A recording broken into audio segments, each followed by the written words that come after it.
आगे बढ़ेंगे। 31 जनवरी से संसद का बजट सत्र शुरू होगा। वित्त मंत्री 1 फरवरी को आम बजट पेश करने वाली हैं। राष्ट्रपति द्रौपदी मुर्मू संयुक्त सत्र को संबोधित करने वाली है। 4 अप्रैल तक ये संसद का जो बजट सत्र है वो चलने वाला है और जाहिर तौर पर बजट सत्र भी इस बार एक बार फिर हंगामेदार होने के पूरी तरह से आसार नजर आ रहे हैं। लेकिन आपको बताएं कि 1 तारीख को बजट पेश किया जाएगा और साथ ही यहाँ पर राष्ट्रपति का संबोधन भी होने वाला है। 4 अप्रैल तक दरअसल ये जो सत्र है ये चलने जा रहा है।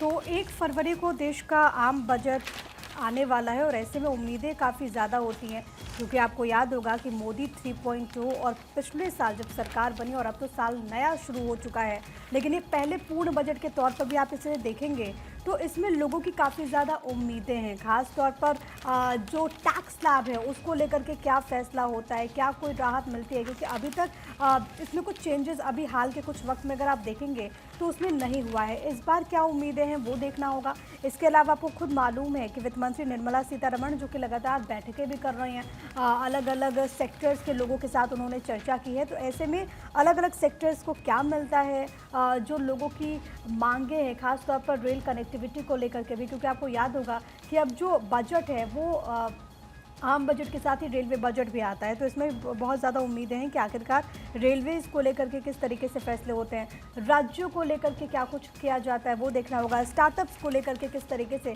सरकार इनिशिएट करती है वो भी देखना होगा। तो अलग अलग डिमांड्स है। इसके अलावा कृषि की अगर हम बात करें, कृषि प्रधान देश के तौर पर भी किसानों की निगाह भी टिकी रहती है। तो अब देखना बहुत दिलचस्प होगा कि आखिरकार जो वित्त मंत्री निर्मला सीतारमण मोदी 3.0 में बजट जब पेश करती हैं तो आखिरकार किन क्षेत्रों को लाभ मिलता है, किन क्षेत्रों के लिए उनका पिटारा खुलता है, किसको कितना फ़ायदा पहुंचता है वो देखना दिलचस्प होगा। लेकिन जो मध्यम आय वर्गीय परिवार है उसकी उम्मीद सिर्फ टैक्स को लेकर के होती है कि इनकम टैक्स में क्या कोई राहत मिलती है या फिर नहीं। वो देखना होगा कि टैक्स स्लैब में क्या इस बार चेंजेस होंगे या फिर नहीं।